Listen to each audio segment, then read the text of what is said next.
Laboratorio dental moderna, los sistemas de doble corona, como la corona telescópica y la corona cónica, que también se utiliza con frecuencia, se incluyen entre los elementos clásicos de conexión.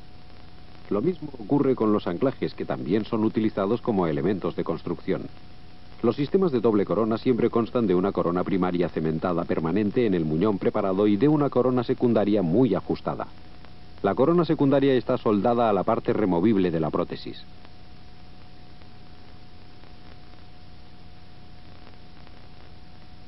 Aquí es evidente en un puente de coronas telescópicas confeccionado para realizar una demostración.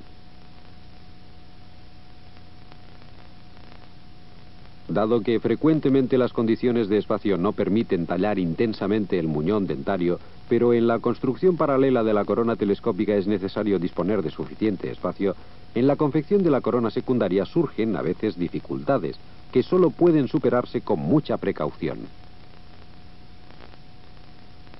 La corona cónica tiene como modelo la figura geométrica del cono.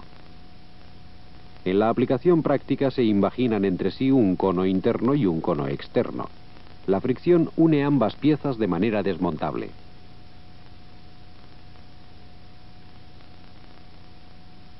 La conicidad de la pieza se mide en grados angulares. A partir del ángulo beta, dividido por 2, se obtiene el ángulo de inclinación de un cono. Si el cono se halla paralelo a una varilla de medición, también se obtiene el ángulo medio beta. En la técnica de laboratorio dental se llama ángulo cónico. El ángulo cónico determina la fuerza de retención. Ello lo aclara una cuña inclinada en madera. Si el ángulo de cono o de cuña aumenta, las fuerzas de gravedad en el declive se vuelven mayores que las fuerzas de retención. La cuña se desprende. Por lo tanto, para una buena retención, el ángulo cónico debe ser pequeño. Un ajuste cónico, comparado con un ajuste paralelo, tiene la ventaja de que todavía se ajusta en el caso de imprecisiones de confección, incluso cuando el cono es demasiado grande o demasiado pequeño. Solo cuando los ángulos cónicos no coinciden hay problemas. Los conos, entonces, se acuñan entre sí.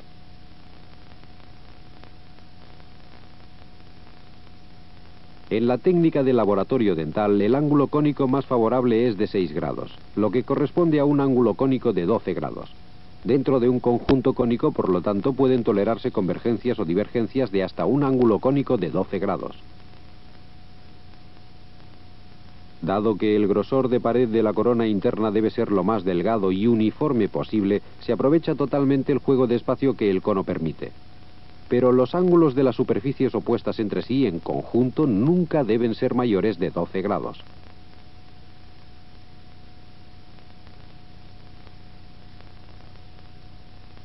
En muñones fuertemente convergentes, debido a la consideración que merece la pulpa, la posibilidad de preparación de la prótesis dental es muy limitada. Asimismo, en estos muñones que han sido tallados en lo posible, no podría colocarse un puente convencional. Por este motivo, a los muñones disparalelos se les provee de coronas primarias cónicas, todas referidas a una dirección común de inserción. El puente de corona cónica puede colocarse sin dificultades. Las conexiones de prótesis combinadas fresadas manualmente se basan siempre en formas fundamentales cilíndricas o cónicas, o en una forma de herradura con paredes igualmente verticales o cónicas. Otras formas de conexión, como por ejemplo el anclaje en T, se aplican sobre todo como elemento de precisión.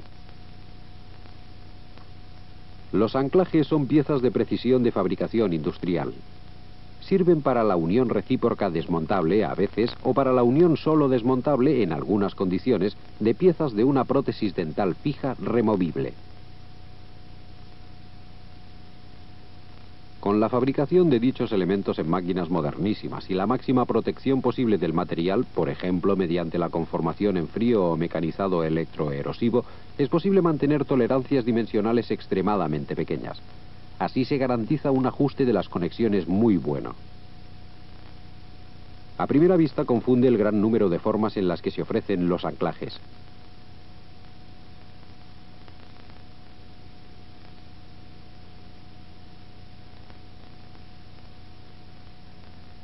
El exagerado número de anclajes, que a veces nos parece poco claro, puede compararse con la oferta de coches.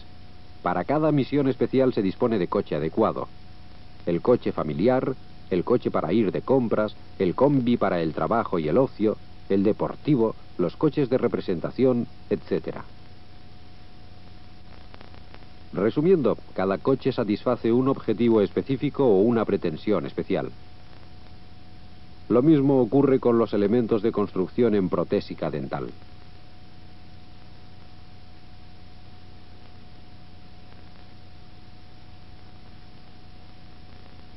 Pueden concebirse anclajes para la utilización extracoronaria o para la intracoronaria.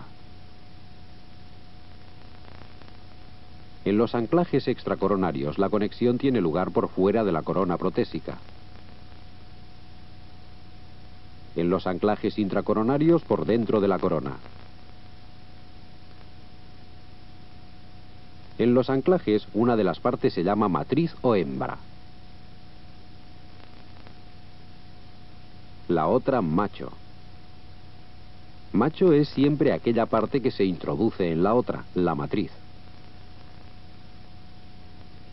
O sea, la matriz es, por así decirlo, la vaina del macho. Ahora pasemos a la topografía. En un anclaje intracoronario, como aquí en el micro de QT-KPS, esta es la superficie coronal de la matriz. Aquí se encuentra la base externa de la matriz. Este es el lado de la matriz con el fresado de fijación para el asiento seguro en el modelado en cera.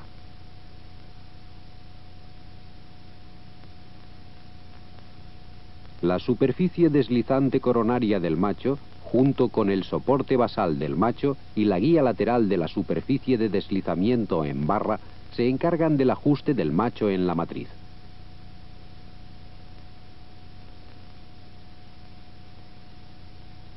Un amoldamiento facilita la introducción de la pieza secundaria de la prótesis en la corona primaria. En este conector, la fricción puede graduarse con el tornillo activador. De esta manera, la fisura activadora es objeto de ensanchamiento o estrechamiento. La totalidad de la pieza del anclaje se llama cuerpo activador. El soporte de la matriz contra el macho tiene lugar por la superficie proximal distante de la silla. Por el casquete de retención, el conector se une de manera desmontable con el cuerpo de la prótesis. El apéndice se rodea con el casquete de retención. Con el tornillo de retención, el macho se fija al casquete de retención. En este modelo de demostración presentamos a continuación las distintas posibilidades de integración de anclajes en la prótesis combinada. En ambas mitades maxilares se muestran distintos anclajes. En la práctica, en ambos lados, deberían hallar aplicación los mismos anclajes.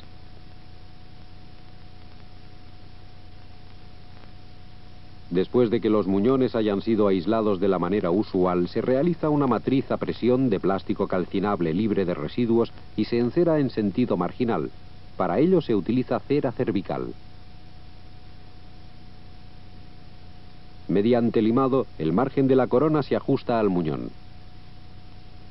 Seguidamente se lleva a cabo el modelado en cera.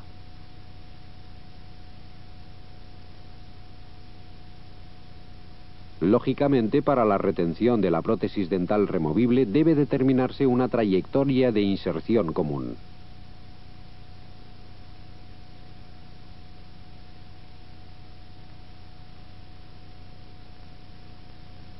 Acto seguido, las coronas son fresadas paralelamente para darles el contorno fresado.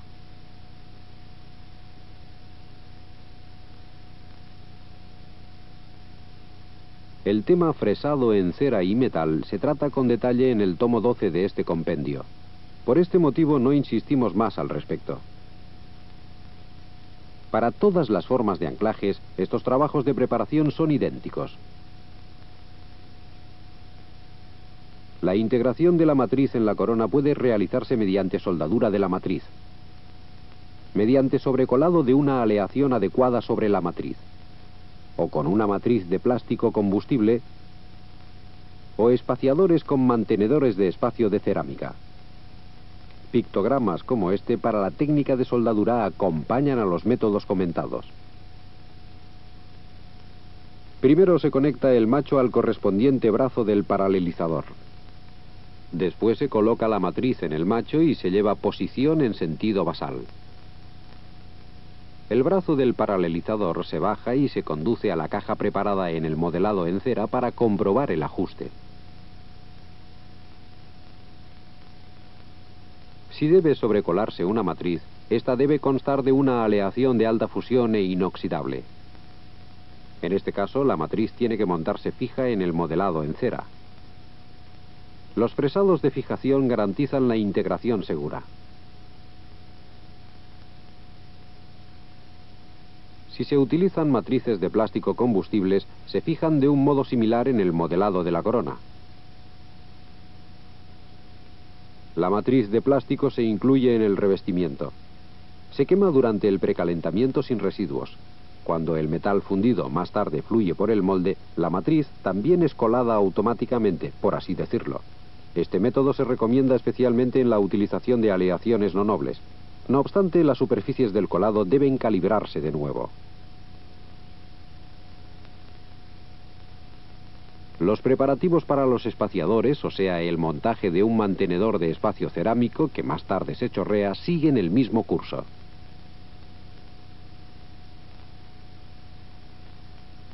En primer lugar, el espaciador se integra en el modelado en cera de la corona. Para ello, las superficies de retención se rellenan con cera. Después, el espaciador con vástago para el paralelizador se sujeta en el paralelizador de acuerdo con la trayectoria de inserción establecida e integrado en el modelado en cera de la corona.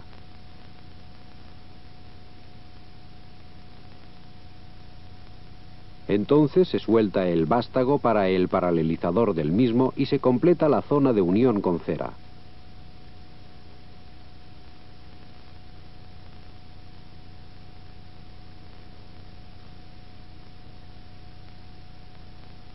Sobre todo en la zona basal, el espaciador tiene que completarse con transiciones armónicas con la corona modelada. El modelado no debe sobrepasar la zona cervical.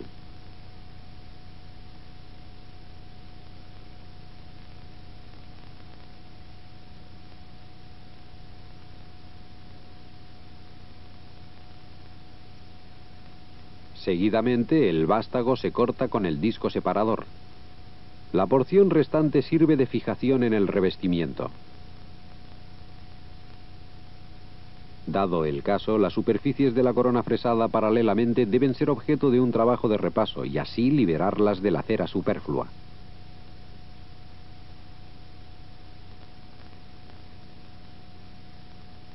Por último, se colocan los bebederos de la manera.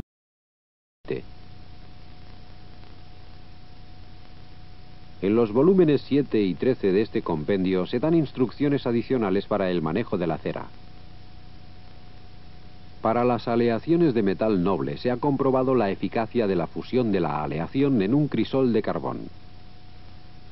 Mediante el carbono, del que consta el crisol, por la acción del calor se forma una atmósfera reductora de oxígeno, de manera que se garantizan las coladas libres de óxido. Por medio de un espejo se observa el proceso de fusión.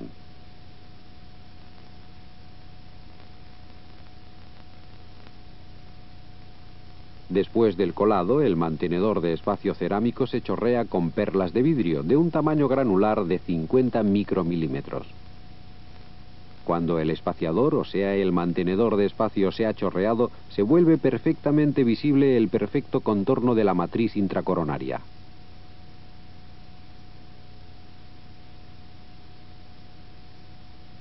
Una vez más debemos añadir: como medio de chorreado con este objetivo, solo deben utilizarse perlas de vidrio. Un chorreado de corindón destruiría la precisión de la matriz.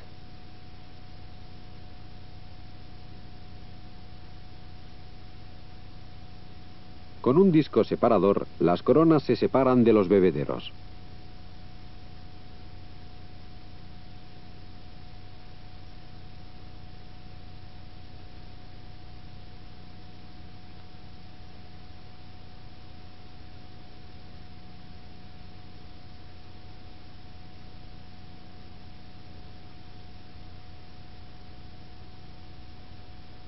Seguidamente tiene lugar el usual repaso del colado en bruto y el acabado hasta el fresado.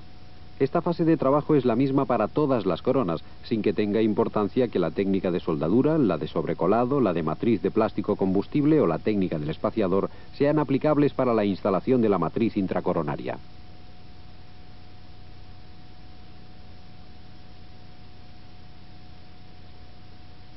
Puesto que todas las coronas deben tener un contorno fresado, después de que se hallan en metal, deben ser objeto de un fresado de repaso. Mostramos la fácil confección de un muñón fresado de metal. Para ello, la corona se comprime en una masa moldeable termoestable de silicona. Se añaden algunas gotas de un aislante especial. Seguidamente, el metal de fresado se funde.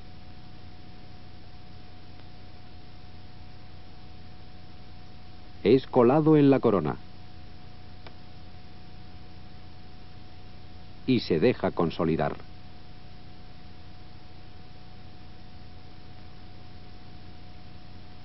Y así se suelta seguidamente el muñón de la corona.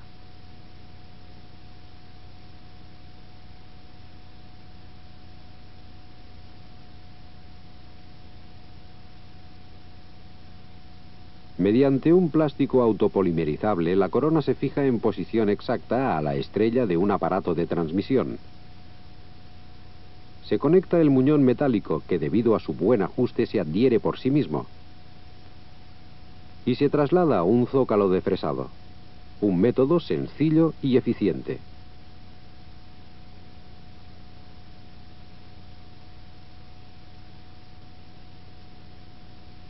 Ahora puede fresarse de nuevo la corona. Para ello le remitimos de nuevo al volumen 12 de este compendio. Allí se describe el fresado con todo detalle.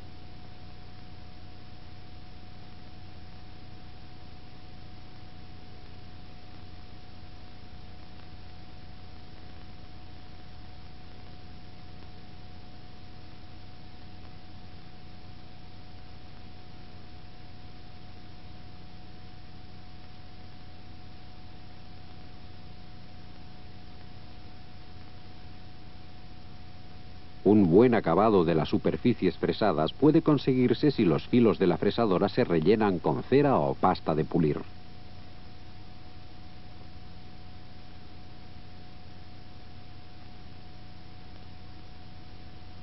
Con ello ha finalizado el fresado de repaso.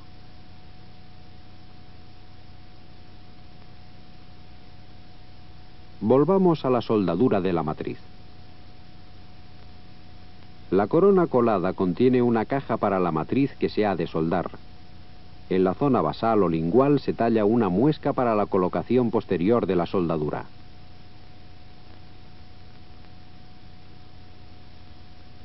Entonces se restituye la corona al muñón.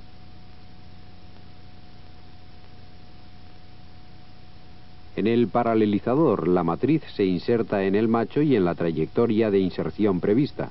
Con el paralelizador se lleva al sitio correspondiente.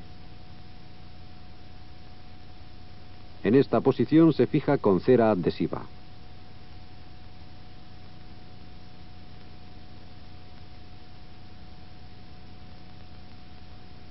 Así puede retirarse el vástago del paralelizador. Como ayuda de la soldadura se introduce en la matriz una férula de carbón.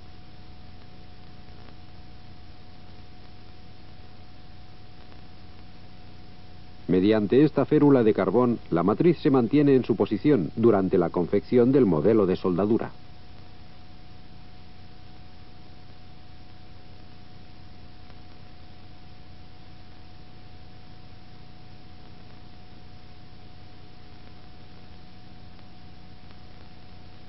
En la zona de soldadura la corona tiene que mantenerse libre de revestimiento.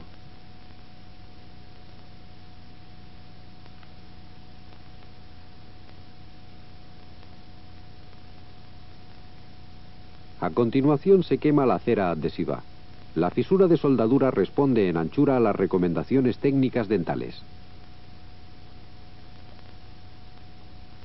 Así se garantiza una soldadura perfecta. El contorno pesado de la prótesis secundaria puede modelarse por separado y colarse en el capuchón de retención. A continuación se suelda. El capuchón de retención puede pegarse. El capuchón de retención puede soldarse a la prótesis o colarse según el método de colado. Aquí se muestra el método más preciso.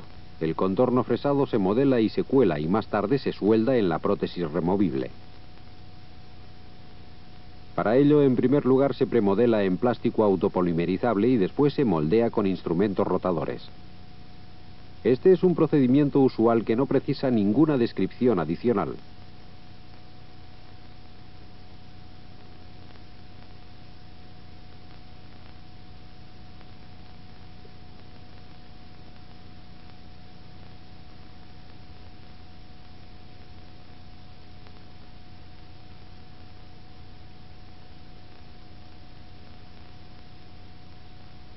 Después del colado del contorno fresado en metal noble, en el lado opuesto del modelo de demostración se coloca una ayuda duplicadora, que está ligeramente sobredimensionada para conseguir una hendidura adhesiva.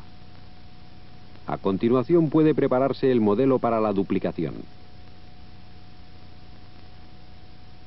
La cera de base se adapta y se recorta de acuerdo con el soporte ulterior de la silla.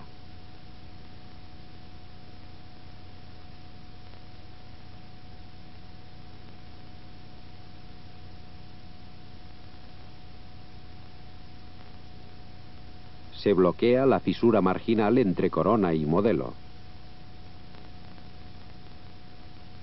El mantenedor de espacio se rellena en la zona basal y se funde con la cera de base. Lógicamente deben eliminarse todos los residuos de cera del mantenedor de espacio.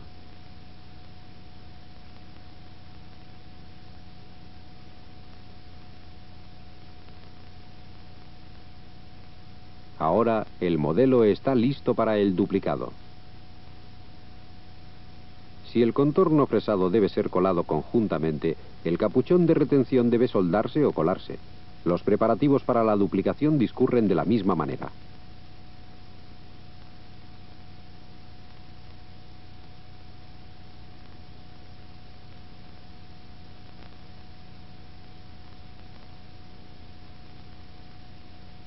Para la técnica de sobrecolado, el capuchón de retención también se duplica conjuntamente.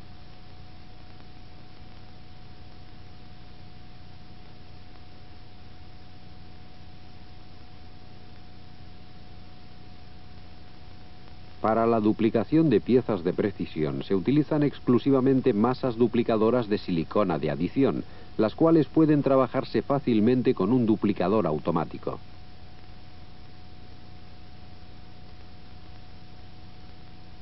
El molde duplicador ya ha sido vaciado de masa de revestimiento. El modelo de revestimiento se desmoldea. El modelado de la base de la prótesis se lleva a cabo de la manera usual. Los pasos de trabajo necesarios se muestran con todo detalle en el volumen 9 del compendio.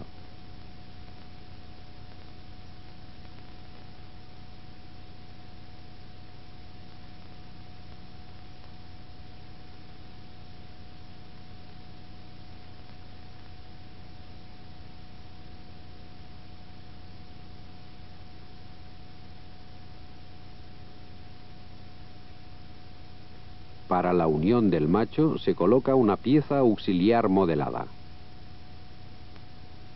La pieza auxiliar se encera con el modelado restante de la prótesis removible. Después se utilizan las perlas de retención para una buena unión plástico-metal. Las perlas de retención se fijan sobre una capa adhesiva especial.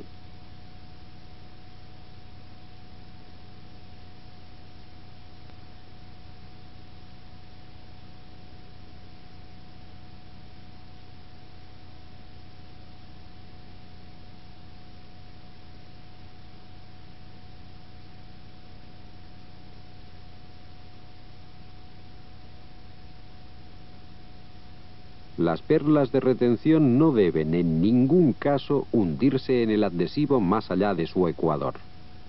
De un modo análogo se prepara el contorno fresado modelado en cera. Ahora puede ser colocado en revestimiento.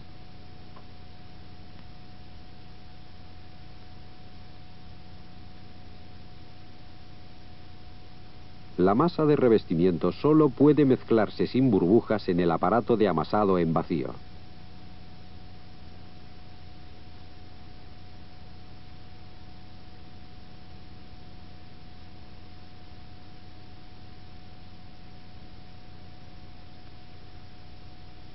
Parámetros importantes del colado son la temperatura de precalentamiento, el tiempo de precalentamiento, el curso del aumento de temperatura y el tiempo de parada.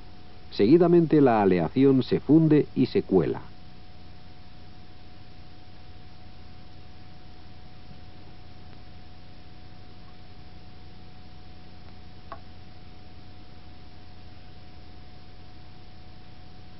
Después del retiro del revestimiento, del chorreado y del acabado, la prótesis removible y el contorno fresado colado en metal noble con el macho colocado son restituidos al modelo patrón.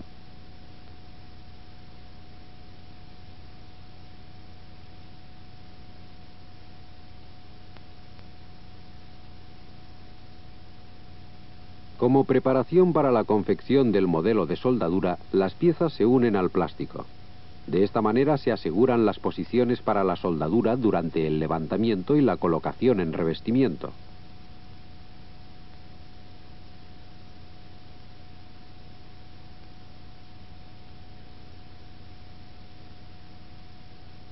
Para la fijación del objeto a soldar en el revestimiento sirve este casquillo de montaje, que debe oxidarse antes del uso para que después pueda desenroscarse de la prótesis sin problemas.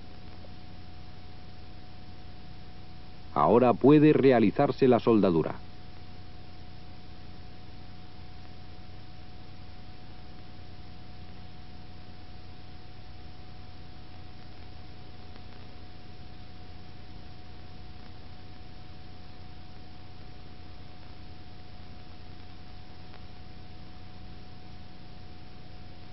Contorno y cuerpo de la prótesis son ahora una unidad.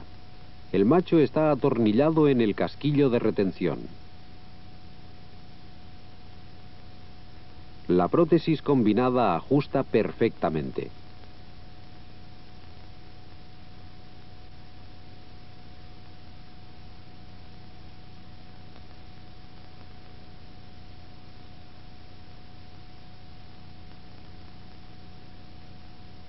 Para conseguir una conexión segura en la técnica adhesiva, la retención del macho debe chorrearse con óxido de aluminio de 50 MI. Para ello se conecta en el eje de transferencia. Ello protege las piezas funcionales.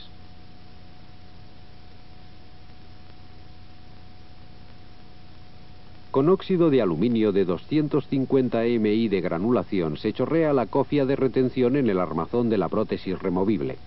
Después de este tratamiento previo se mezcla el adhesivo, un composite de 2 componentes.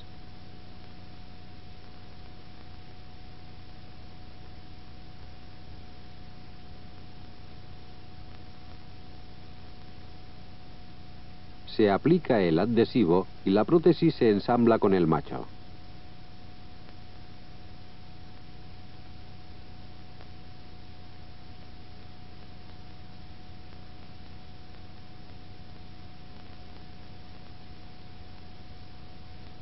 Se elimina el exceso. Seguidamente se produce el fraguado con una fuente de calor.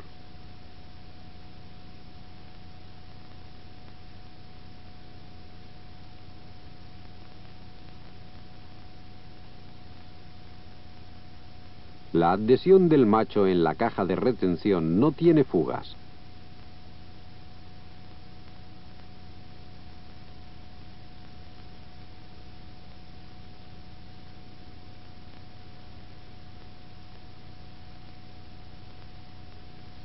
Otra alternativa es el colado conjunto del contorno del armazón de la parte removible.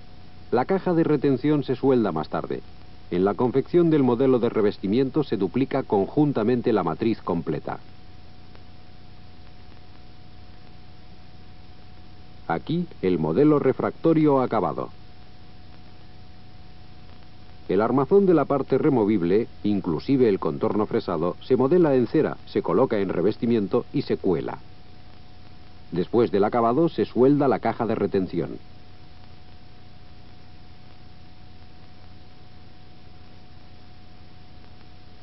Todavía queda el procedimiento de sobrecolado. Se coloca y duplica conjuntamente la caja de retención de platino iridio.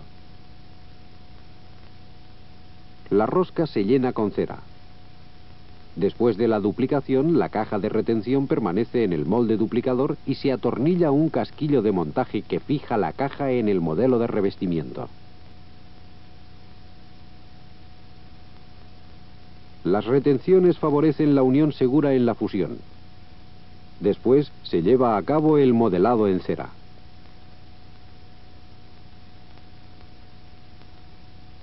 Después del colado del armazón de la parte removible, se desatornilla el casquillo de montaje y se coloca el macho.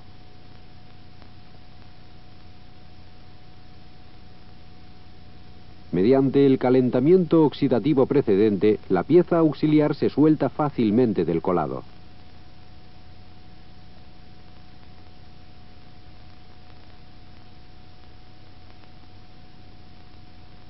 Los dientes se unen al armazón de la prótesis con plástico. Ahora la prótesis está acabada.